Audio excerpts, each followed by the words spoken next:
Olá, eu continuarei lendo o livro Metafísicas Canibais, Elementos para uma Antropologia Pós-Estrutural, do Eduardo Viveiro de Castro, no último capítulo inteiro, e agora eu continuarei então a partir do segundo e pretendo gravar ele inteiro também. Como eu tinha comentado, e eu acho que eu comentei, agora não tenho certeza, no fim daquele áudio, que esses próximos capítulos eles vão mais diretamente nos conceitos da antropologia sociocultural do Viveiro de Castro. Então, pelo menos ao meu ver, começa a ficar mais interessante, assim, porque são conceitos bastante inovadores, inclusive bastante comentados no campo da antropologia, principalmente fora daqui.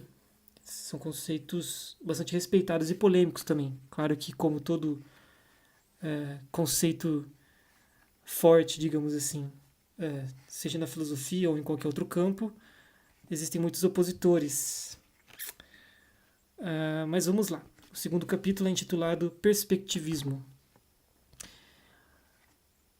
Outra coisa que eu percebi, comentando aqui, é que ouvindo o áudio que eu gravei da primeira vez, eu leio meio rápido algumas partes, assim, eu dou uma empolgada. Até porque eu estou lendo aqui sozinho, sentado, então eu esqueço que algumas pessoas irão ouvir isso. Então eu preciso tomar mais cuidado com as minhas empolgadas, assim. Então eu vou tentar ler de uma forma um pouco mais serena. Serena é uma boa palavra, mas vamos lá. Perspectivismo. Foi em vista de uma tal requalificação do procedimento antropológico que quisemos, Tânia Stoltz Lima e eu, contribuir propondo o conceito de um perspectivismo ameríndio para refigurar um complexo de ideias e práticas cujo potencial de perturbação intelectual ainda não havia sido devidamente apreciado, se é esta a palavra que convém, pelos especialistas, não obstante sua vastíssima difusão no Novo Mundo. A ele veio se somar o conceito sinóptico de multinaturalismo, que apresentava o pensamento ameríndio como um parceiro insuspeito, um precursor sombrio, para falarmos como Deleuze, de alguns programas filosóficos contemporâneos, tais aqueles que se desenvolvem em torno de uma teoria dos mundos possíveis, ou aqueles que se instalam de saída no exterior das dicotomias infernais da modernidade, ou aqueles ainda que, convencidos do fim da hegemonia criticista que obrigava a encontrar respostas epistemológicas para todas as questões ontológicas, vão definindo, pouco a pouco, outras linhas de fuga do pensamento sob novas bandeiras, como as do realismo especulativo ou da metafísica experimental. Os dois conceitos emergiram ao cabo de uma análise dos pressupostos cosmológicos da metafísica da predação, que acabamos de evocar. Ocorre que esta metafísica, como se infere do resumo de Lévi-Strauss, tem sua expressão mais patente no alto rendimento especulativo das categorias sociológicas indígenas que denotam a aliança matrimonial, fenômeno que traduzimos em mais um outro conceito, o de afinidade virtual. A afinidade virtual é o esquematismo característico do que Deleuze chamaria de a estrutura outrem, com O maiúsculo, dos mundos ameríndios. Como tal, acha-se marcada indelevelmente pelo signo do canibalismo, um motivo onipresente na imaginação relacional dos habitantes destes mundos. Perspectivismo interespecífico, multinaturalismo ontológico e alteridade canibal formam, assim, os três vértices de uma alter-antropologia indígena, que é a transformação simétrica e inversa da antropologia ocidental. Simétrica também no sentido de Bruno Latour, e inversa também no sentido da Reverse Anthropology de Roy Wagner. É traçando esse triângulo que podemos começar a nos aproximar de uma daquelas filosofias dos povos exóticos que Lévi-Strauss contrapôs à nossa, ou, para dizê-lo de outra forma, a tentar cumprir algo do grandioso programa esboçado no capítulo Geofilosofia do livro O que é a Filosofia, de Deleuze e Guattari, ainda que ao preço, em ambos os casos, de uma certa imprecisão metódica e de uma equivocidade intencional. Às vezes vocês vão ouvir umas pausas, não, mas vão deixar de ouvir, que serão umas pausas, que é uns momentos que eu dou um gole no chá aqui, porque senão minha garganta não aguenta. Este trabalho conjunto com Tânia Stoltz Lima teve como ponto de partida do meu lado uma pequena epifania. A súbita percepção da ressonância entre os resultados de nossas investigações sobre as cosmopolíticas amazônicas, que afirmam uma multiplicidade de perspectiva intrínseca ao real, e uma conhecida parábola de Lévi-Strauss sobre a conquista da América, relatada originalmente no livro Raça e Cultura. Eu vou ler esse trecho aqui que, abrindo aspas, é essa pequena grande parábola do Lévi-Strauss. Então, citando Lévi-Strauss. Nas Antilhas, alguns anos após o descobrimento da América, enquanto os espanhóis despachavam comissões de inquérito para saber se os indígenas possuíam alma ou não, estes tratavam de submergir prisioneiros brancos para verificar, com base numa longa e cuidadosa observação, se seus cadáveres apodreciam ou não. Fecha aspas. Esse trecho, essa pequena parábola, ela é fundamental para essa teoria do perspectivismo ameríndio do Viveiro de Castro. E ele vai comentar ela bem mais logo que adiante, mas para adiantar, mais ou menos assim. Quando os espanhóis encontraram os índios aqui e os índios, consequentemente, encontraram os espanhóis, ambos duvidavam da humanidade do outro. Então, o que os espanhóis faziam? Eles viam os índios e achavam que eram uma espécie de animal, assim, próximo a eles, mas será que eles tinham alma? Então eles mandavam teólogos e comissões de inquérito, como diz aqui, para investigar se esses índios possuíam alma, se eram humanos, como eles, os europeus. Já os índios, eles não duvidavam que os europeus tinham almas, porque para os índios, os animais também têm almas. A dúvida era se aqueles corpos, aquelas coisas que estavam ali se apresentando, aqueles brancos, eram humanos como eles, apenas brancos, mas se eram espectros ou divindades. Então o que eles faziam? Submergiam na água, matavam, né, esses brancos, e enfiavam numa água e ficavam observando se aquilo apodrecia ou não. Se apodrecesse, eram humanos como eles, porque alma os índios já tinham certeza que eles tinham.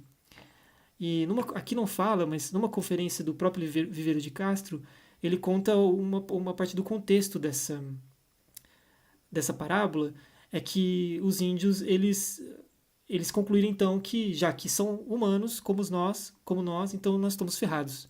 Porque eles ficam vindo, não param de vir, a gente mata eles, e ele mesmo matando eles, eles não param de vir. Então, se eles são humanos e não param de vir, então a gente está ferrado. Né? uma coisa meio trágica ao mesmo tempo cômica. Mas, continuando o texto. O autor viu nesse conflito, o autor no caso o Lévi-Strauss, de antropologias, uma alegoria barroca do fato de que uma das manifestações típicas da natureza humana é a negação de sua própria generalidade. Uma avareza congênita, que impede a extensão dos predicados da humanidade à espécie como um todo, parece ser justamente um desses predicados. Em suma, o etnocentrismo é como o bom senso, a coisa do mundo mais bem compartilhada. O formato da lição levi-straussiana é familiar, mas isso não a faz menos mordente. O favorecimento da própria humanidade às custas da humanidade do outro manifesta uma semelhança essencial com esse outro desprezado. Como o outro do mesmo com M maiúsculo, do europeu, se mostra ser o mesmo que o outro do outro com O maiúsculo, do indígena, o mesmo, com M maiúsculo, termina se mostrando, sem se dar conta, o mesmo que o outro, o indígena. A anedota claramente fascinou Lévi-Strauss, que iria recontá-la em Tristes Trópicos. Mas ali ele introduziu um toque irônico suplementar, marcando uma diferença antes que uma semelhança entre as partes, ao observar que em suas investigações etnoantropológicas os europeus invocavam as ciências sociais, ao passo que os índios mostravam maior confiança nas ciências naturais. E que enquanto os primeiros perguntavam-se se os índios não seriam meros animais, os segundos se contentavam em suspeitar que os europeus pudessem ser deuses. Dada a igual ignorância, conclui o autor, a última atitude era a mais digna de seres humanos. O que, se é realmente o caso, obriga-nos a concluir que, a despeito de uma igual ignorância a respeito do outro, o outro do outro não era exatamente o mesmo que o outro do mesmo. Talvez coubesse mesmo dizer que era seu exato oposto, não fosse o fato que nos mundos indígenas a relação entre esses dois outros da humanidade, a animalidade e a divindade, é completamente outra que aquela que herdamos do cristianismo. O contraste retórico de Lévi-Strauss é eficaz por lançar mão de nossas hierarquias ontológicas. De qualquer maneira, foi uma meditação sobre esse desequilíbrio que conduziu à hipótese perspectivista, segundo a qual os regimes ontológicos ameríndios divergem daqueles mais difundidos no Ocidente, precisamente no que concerne às funções semióticas inversas atribuídas ao corpo e à alma. Para os espanhóis do incidente das Antilhas, dessa parábola que eu li agora, a dimensão marcada era a alma, para os índios era o corpo. Por outras palavras, os europeus nunca duvidaram que os índios tivessem corpo, os animais também os têm. Os índios nunca duvidaram de que os europeus tivessem alma, os animais e os espectros dos mortos também os têm. O etnocentrismo dos europeus consistia em duvidar que os corpos dos outros contivessem uma alma formalmente semelhante às que habitavam os seus próprios corpos. O etnocentrismo ameríndio, ao contrário, consistia em duvidar que as outras almas ou espíritos fossem dotadas de um corpo materialmente semelhante aos corpos indígenas.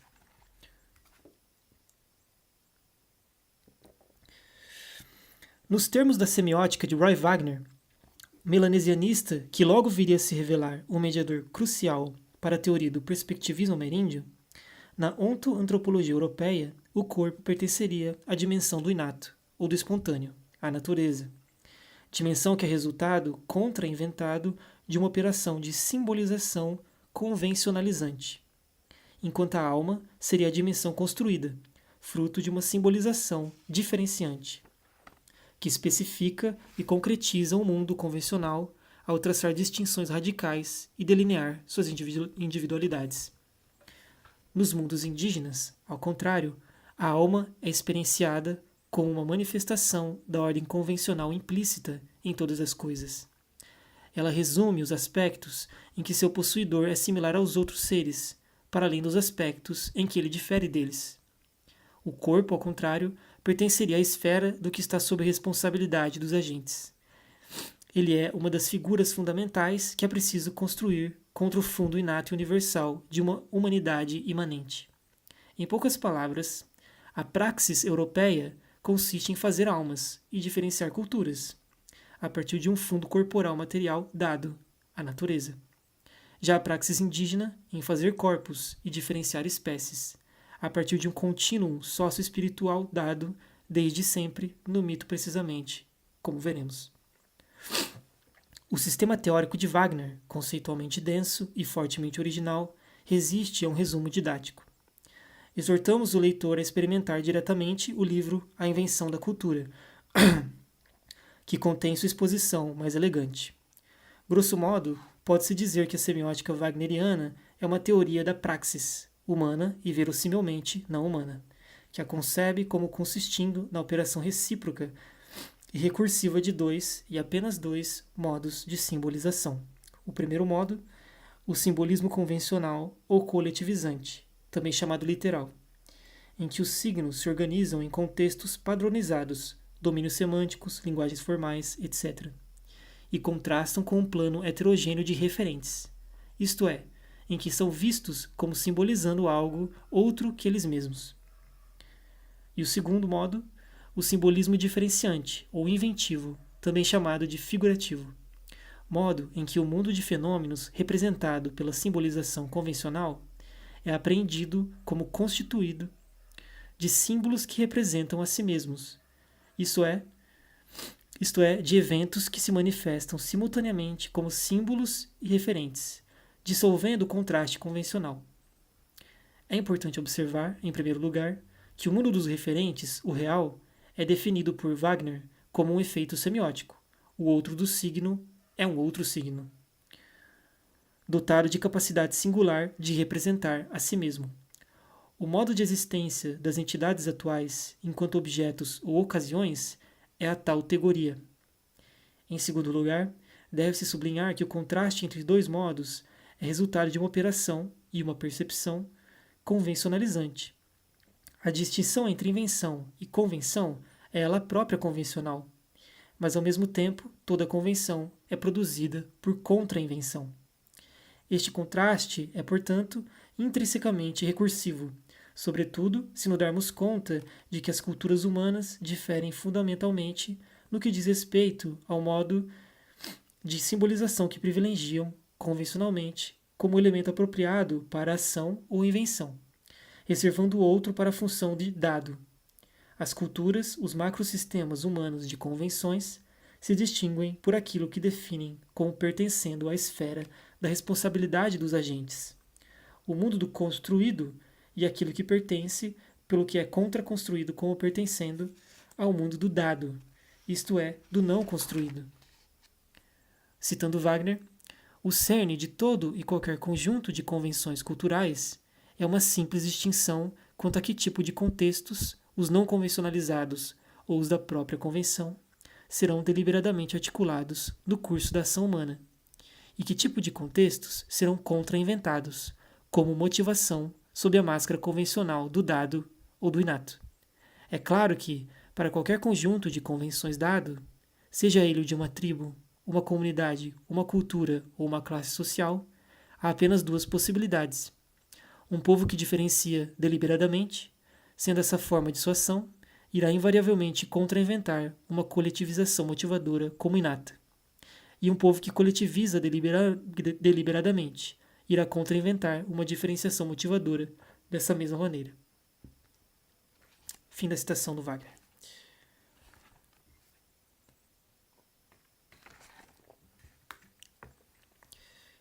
O quiasmo antropológico apontado por Lévi-Strauss, o incidente das Antilhas, correspondia muito bem às práticas singulares que começávamos a divisar na etnografia amazônica.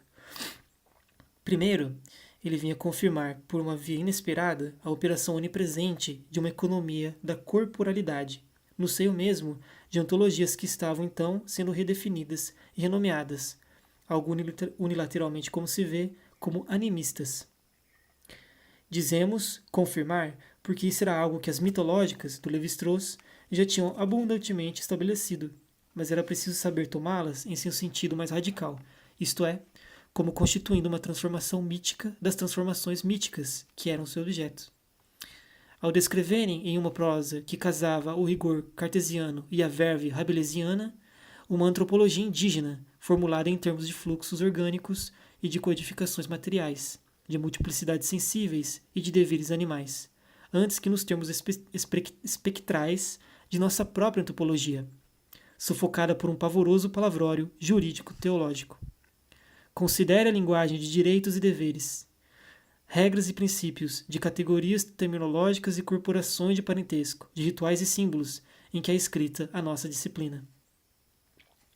Em seguida, ele permitia entrever algumas implicações metateóricas desse estatuto não marcado ou genérico da dimensão virtual, a alma dos existentes, premissa capital de uma poderosa estrutura intelectual indígena, capaz, inter alia, de contradescrever sua própria imagem projetada pela antropologia ocidental e, por essa via, devolver-nos uma imagem de nós mesmos na qual nós não nos reconhecemos.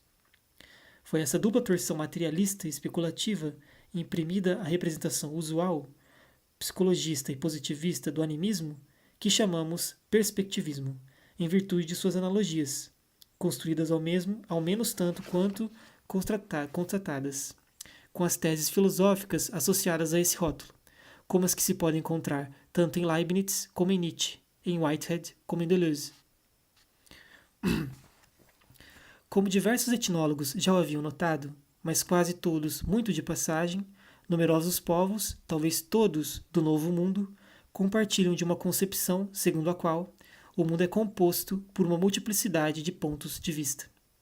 Todos os existentes são centros potenciais de intencionalidade, que apreendem os demais existentes segundo suas próprias e respectivas características ou potências. Os pressupostos e consequências dessa ideia são irredutíveis ao conceito corrente de relativismo que eles parecem, à primeira vista, evocar. Ele se dispõe, a bem dizer, em um eixo ortogonal à oposição entre relativismo e universalismo.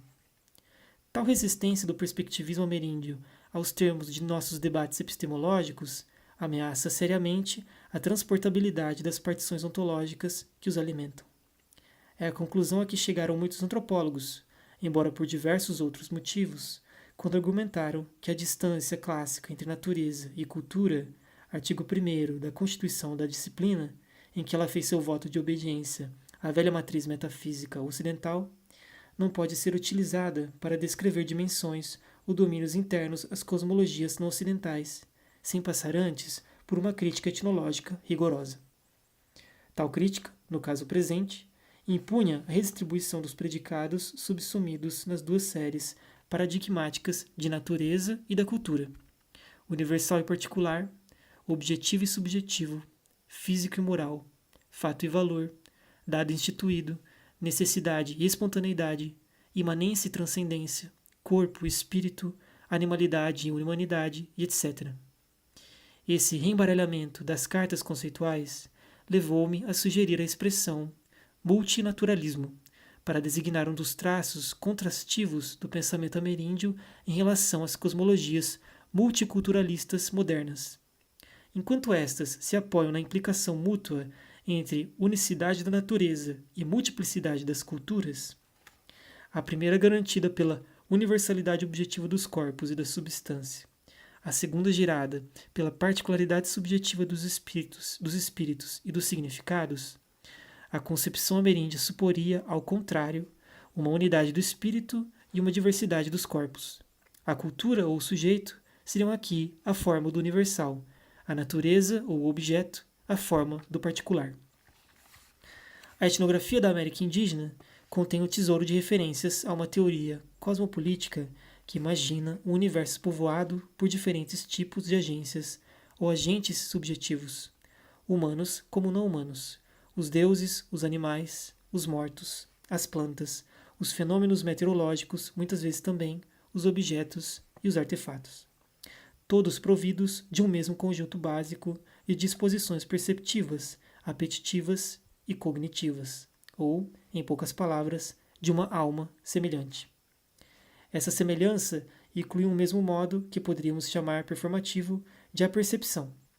Os animais e os outros não humanos, dotados de alma, se veem como pessoas e, portanto, em condições ou contextos determinados, são pessoas, isto é, são entidades complexas, com uma estrutura ontológica de dupla face, uma visível e outra invisível, existindo sob os modos pronominais do reflexivo e do recíproco, e os modos relacionais do intencional e do coletivo.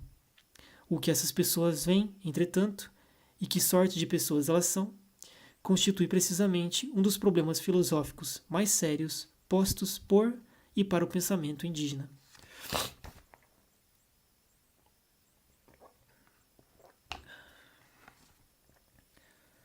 A semelhança das almas não implica a homogeneidade ou identidade do que essas almas exprimem ou percebem. O modo como os humanos veem os animais, os espíritos e os outros personagens cósmicos é profundamente diferente do modo como esses seres os veem e se veem. Tipicamente, essa tautologia é como o grau zero do perspectivismo. Os humanos, em condições normais, veem os humanos como humanos e os animais como animais. Quanto aos espíritos, ver estes seres usualmente invisíveis é o signo seguro de que as condições não são normais. Doença, transe e outros estados alterados de consciência. Os animais predadores e os espíritos, por seu lado, veem os humanos como animais de presa, ao passo que os animais de presa veem os humanos como espíritos ou como animais predadores. Citando Bayer, o ser humano se vê a si mesmo como tal. A lua, a serpente, o jaguar e a mãe da varíola o veem, contudo, como um tapir ou um queixada que eles matam. Esse é o Bayer falando sobre os Matsingenga da Amazônia peruana. Vendo-nos como não humanos, é a si mesmos, a seus respectivos congêneres, que os animais e espíritos veem como humanos. Eles percebem como ou se tornam entes antropomorfos, quando estão em suas próprias casas ou aldeias. Experimentam seus próprios hábitos e características sob uma aparência cultural. Veem seu alimento como alimento humano. Os jaguares veem o sangue como cerveja de milho. Os urubus veem os vermes da carne podre como peixe assado. Seus atributos corporais, pelagem, plumas, garras e bicos como adornos ou instrumentos culturais. Seu sistema social como organizado do mesmo modo que as instituições humanas, com chefes, xamãs, festas e ritos.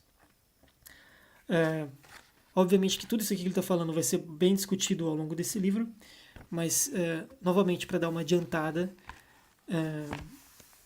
e uma revisada, assim, até então, assim, o conceito de perspectivismo no mundo dos ameríndios, dos índios da América, como ele fala aqui, talvez e provavelmente todos os povos do Novo Mundo, então, do Alasca, do norte do Canadá, até a Terra do Fogo, existe em comum nessas cosmologias a ideia de que todos os seres, os entes, eles possuem uma alma bastante similar à humana, de tal modo que eles se veem como gente, se veem como pessoas.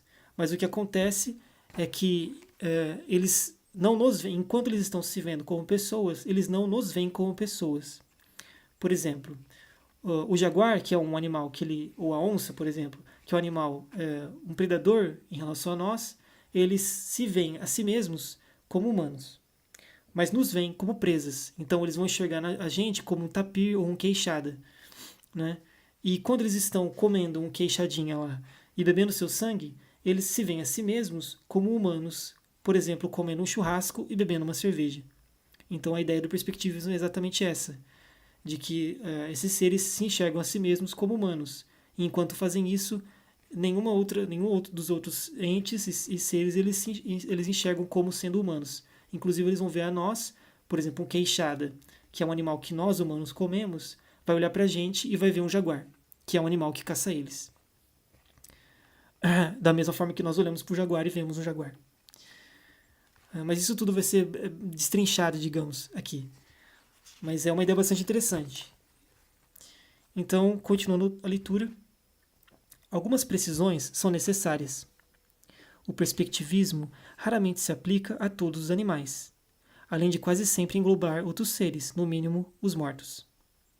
Ele parece focalizar, mais frequentemente, espécies como os grandes predadores e carniceiros, tais como o jaguar, a anaconda, o urubu ou a arpia, bem como as presas típicas dos humanos, como os porcos selvagens, os macacos, os peixes, os veados ou o tapir.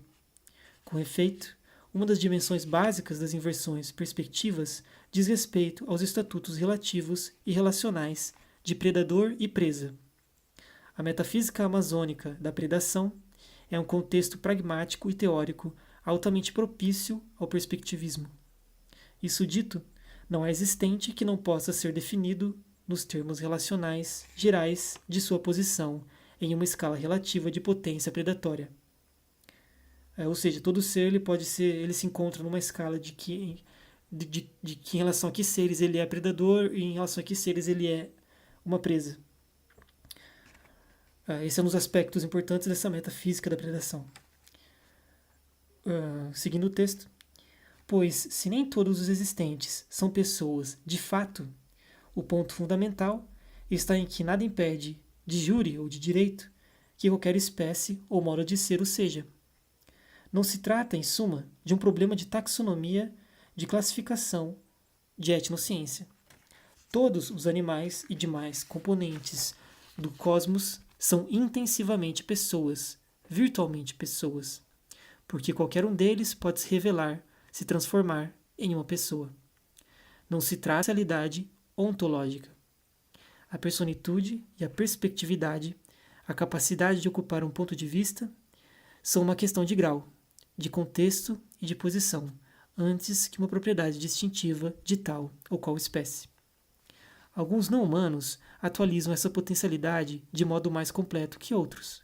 Certos deles, aliás, manifestam-na com uma intensidade superior à da nossa espécie, e nesse sentido são mais humanos, entre aspas, que os humanos. Além disso, a questão possui uma qualidade a posteriori essencial. A possibilidade de que um ser, até então insignificante, venha a se revelar ao sonhador, ao doente ou ao xamã como um agente prosopomórfico, capaz de prosa, de linguagem, como um agente prosopomórfico capaz de afetar os negócios humanos, está sempre aberta. No que concerne à personitude dos seres, a experiência justamente pessoal é mais decisiva que qualquer lista taxonômica ou dogma cosmológico. Não há registro civil e, além disso, a ontologia indígena é essencialmente jurisprudencial, não um código normativo. Se nada impede que qualquer existente seja pensado como pessoa, isto é, como manifestação individual de uma multiplicidade biosocial, nada tampouco impede que um outro coletivo humano não o seja. Esta, aliás, é a situação usual. A estranha generosidade que faz povos, como os amazônicos, verem seres humanos ocultos sob as formas mais improváveis, ou melhor, afirmarem que mesmo seres os mais improváveis são capazes de se verem como humanos, acompanha paradoxalmente o tão falado etnocentrismo destes mesmos povos, que negam a humanidade a seus congêneres, por vezes mesmo, ou sobretudo, a seus vizinhos mais próximos, na geografia, como na história. Tudo se passa como se, comparados à maturidade corajosamente desencantada dos sábios povos europeus, há muito resignados com o solipsismo cósmico da condição humana, nossos povos exóticos oscilassem perpetuamente entre dois narcisismos infantis. Aquele das pequenas diferenças entre congêneres, às vezes demasiado semelhantes, e aquele das grandes semelhanças entre espécies, às vezes completamente diferentes. Vê-se como os outros não podem ganhar nunca. Etnocêntricos e animistas estão sempre no elemento da desmedida, por falta ou por excesso. Esse fato de que a condição de pessoa, cuja forma aperceptiva universal é a anatomia e a etologia humana, possa ser tanto estendida a outras espécies, como recusada a outros coletivos de nossa espécie, sugere, de saída, que o conceito de pessoa, centro de intencionalidade constituído por uma diferença de potencial interna, é anterior e superior logicamente ao conceito de humano.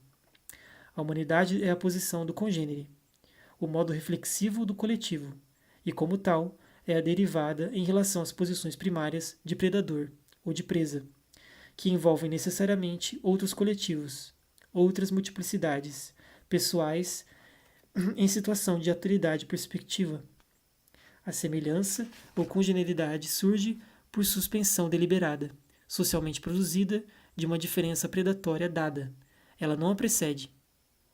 É nisso, precisamente, que consiste o processo do parentesco ameríndio. A reprodução humana é uma estabilização intensiva da predação, seu inacabamento deliberado ao modo do famoso platô contínuo de intensidade, proposto por Gregory Bateson, como característico do ethos do povo de Bali. Conceito este que inspirou os 1000 platôs de Deleuze e Guattari. Em outro texto de Lévi-Strauss, que tratava, não por acaso, do canibalismo, essa ideia da semelhança como decaimento de um potencial de diferença recebeu uma formulação especialmente adequada ao perspectivismo ameríndio. Citando Lévi-Strauss, o problema do canibalismo não consistia mais em investigar o porquê do costume, mas, ao contrário, o modo pelo qual surgiu esse limite inferior da predação, a qual talvez se ligue à vida social. Fecha aspas. O que não é senão uma aplicação do preceito estruturalista clássico, segundo o qual a semelhança não existe em si, ela não passa de um caso particular da diferença, aquele em que a diferença tende a zero. Tudo está bem entendido no verbo tender, pois, como observa o autor, a diferença jamais se anula completamente. Poderíamos mesmo dizer que ela só se realiza em sua plena potência conceitual, justo ali onde se aproxima assintoticamente da identidade impossível. Nos gêmeos, por exemplo, diria um filósofo ameríndio. A noção de que os não-humanos atuais possuem um lado prosopomórfico invisível é um pressuposto básico de várias dimensões da prática indígena, mas ela vem ao primeiro plano em um contexto particular, o xamanismo. O xamanismo ameríndio pode ser definido como a habilidade manifesta por certos indivíduos de cruzar deliberadamente as barreiras corporais entre as espécies e adotar a perspectiva de subjetividades estrangeiras, de modo a administrar as relações entre estas e os humanos. Vendo os seres humanos como estes se veem como humanos, os xamãs são capazes de assumir o papel de interlocutores ativos no diálogo transespecífico. Sobretudo, eles são capazes de voltar para contar história, algo que os leigos dificilmente podem fazer. O encontro ou intercâmbio de perspectivas é um processo perigoso e uma arte política, uma diplomacia.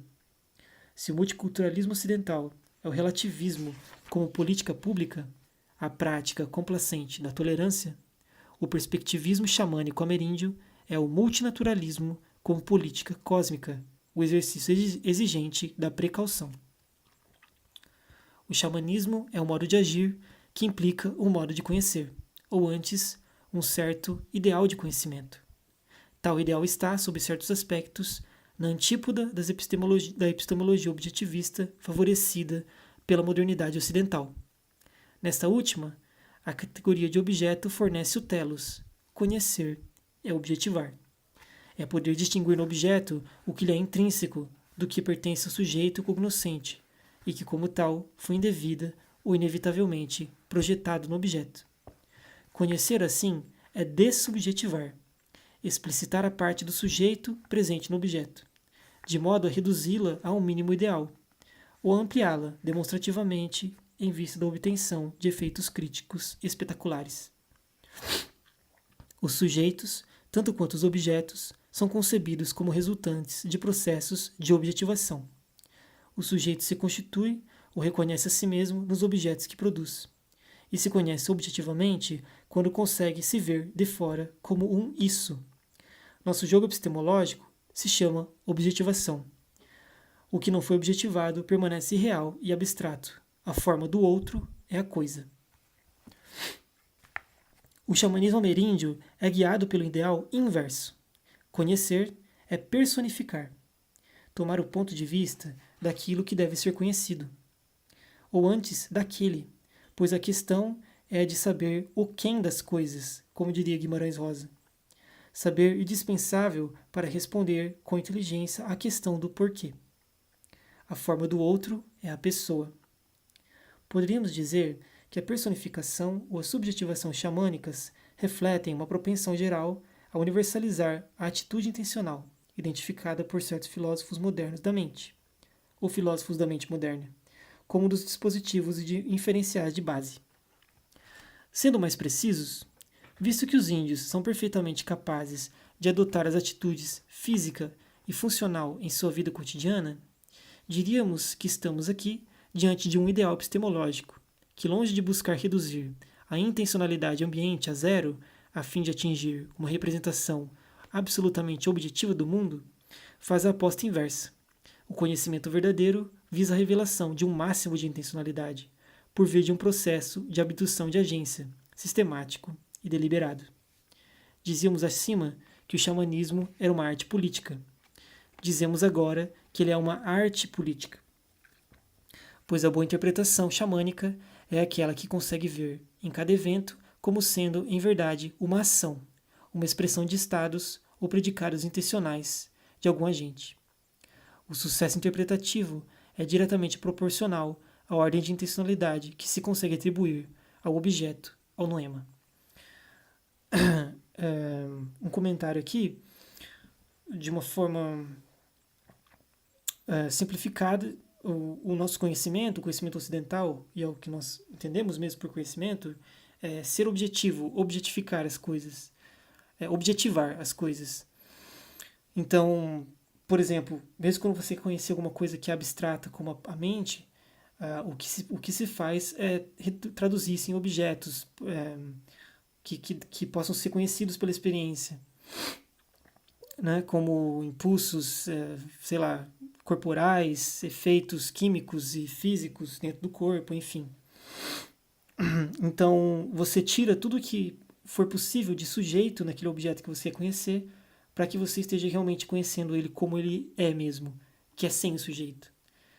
Como no caso dos índios, os objetos eles têm essa potencialidade de ser mesmo sujeito, conhecer não é tirar aquilo que tem de sujeito, mas ao contrário, é você ser capaz de imputar intencionalidade naquele objeto. Existe um sujeito por trás, uma intenção. Os eventos são ações de sujeitos. Por isso que existe, que ele comenta que a política cósmica é um exercício exigente da precaução, porque é uma coisa, é um universo um tanto mais perigoso, porque existem muito mais pessoas do que imaginamos. Então, o ideal de conhecimento do xamã é de conseguir ocupar esse ponto de vista do objeto que está ali, ou seja, subjetivar, que é o oposto do que a gente faz. Então, continuando o texto, um ente ou um estado de coisas que não se presta à subjetivação, ou seja, a determinação de sua relação social com aquele que conhece, é xamanisticamente insignificante. É um resíduo epistêmico, um fator impessoal, resistente ao conhecimento preciso. Nossa epistemologia objetivista, desnecessário lembrar, toma o rumo oposto. Ela considera a atitude intencional do senso comum como uma ficção cômoda, algo que adotamos quando o comportamento do objeto-alvo é complicado demais para ser decomposto em processos físicos elementares. Uma explicação científica exaustiva do mundo deve ser capaz de reduzir toda a ação a uma cadeia de eventos causais, e estes a interações materialmente densas, sobretudo nada de ação à distância. Em suma, se no mundo naturalista da modernidade um sujeito é um objeto insuficientemente analisado, a convenção interpretativa ameríndia segue o princípio inverso. Um objeto é um sujeito incompletamente interpretado. Aqui é preciso saber personificar, porque é preciso personificar para saber. O objeto da interpretação é a contra-interpretação do objeto, pois este último deve ser expandido até atingir sua forma intencional plena, de espírito de animal em sua face humana, ou, no mínimo, ter sua relação com o sujeito demonstrada, isto é, ser determinado como algo que existe na vizinhança de um agente. No que respeita a essa segunda opção, a ideia de que agentes não humanos percebem-se a si mesmos e a seu comportamento sob a forma da cultura humana desempenha um papel crucial. A tradução da cultura para os mundos das subjetividades extra-humanas tem como corolário a redefinição de vários eventos e objetos naturais como sendo índices a partir dos quais a agência social pode ser abduzida. O caso mais comum é a transformação de algo que, para os humanos, é um mero fato bruto, em um artefato ou comportamento altamente civilizado do ponto de vista de outra espécie. O que chamamos de sangue é a cerveja do jaguar. O que tomamos como barreiro lamacento, os tapires experimentam como uma grande casa cerimonial, e assim por diante. Os artefatos possuem essa ontologia interessantemente ambígua. São coisas ou objetos, mas apontam necessariamente para uma pessoa ou sujeito, pois são como ações congeladas, encarnações materiais de uma intencionalidade não material. E assim, o que uns chamam de natureza pode bem ser a cultura de outros. Eis aí uma lição indígena, que a antropologia poderia aproveitar para si mesma, pois não se deve tomar a distribuição diferencial do dado e do construído por uma escolha anódina, uma mera troca de sinais que deixem tocados os termos do problema. Há toda uma diferença do mundo, entre um mundo onde o primordial é experimentado como transcendência nua, por alteridade antiantrópica, o não construído, o não instituído, o que se opõe ao costume e ao discurso, e um mundo da humanidade imanente, onde o primordial se reveste da forma humana.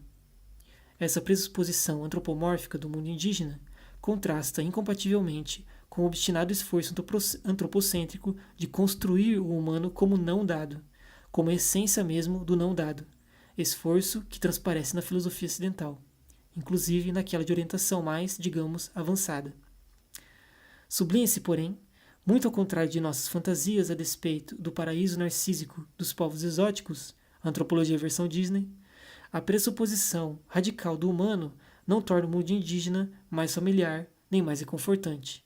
Ali onde toda coisa é humana, o humano é todo uma outra coisa. Há, pois, mais pessoas no céu e na terra dos índios do que sonham nossas antropologias. Descrever esse mundo onde toda diferença é política porque toda relação é social, como se fosse uma versão ilusória do nosso. Unificá-los mediante a redução da invenção do primeiro às convenções do segundo é escolher uma solução demasiado fácil e politicamente iníqua para determinar as complexas relações de transformação que permitem passar de um a outro. Tal facilidade explicativa termina produzindo toda sorte de complicações, pois esse pretenso monismo ontológico costuma pagar-se por uma emissão inflacionária de dualismos epistemológicos, êmico e ético, metafórico e literal, consciente e inconsciente, representação e realidade, ilusão e verdade, e por aí vai. Tais dualismos são duvidosos não porque qualquer dicotomia conceitual seja perniciosa por princípio, mas porque estas, em particular, exigem como condição da unificação dos dois mundos um apartheid radical entre seus respectivos habitantes. Todo grande divisor é mononaturalista. Fim do segundo capítulo. Esse áudio eu vou acabar por aqui, e o próximo áudio ele vai apresentar esse conceito bastante próximo, que quase sobrepõe com o de perspectivismo, que é o de multinaturalismo. Então, é isso aí. Até mais.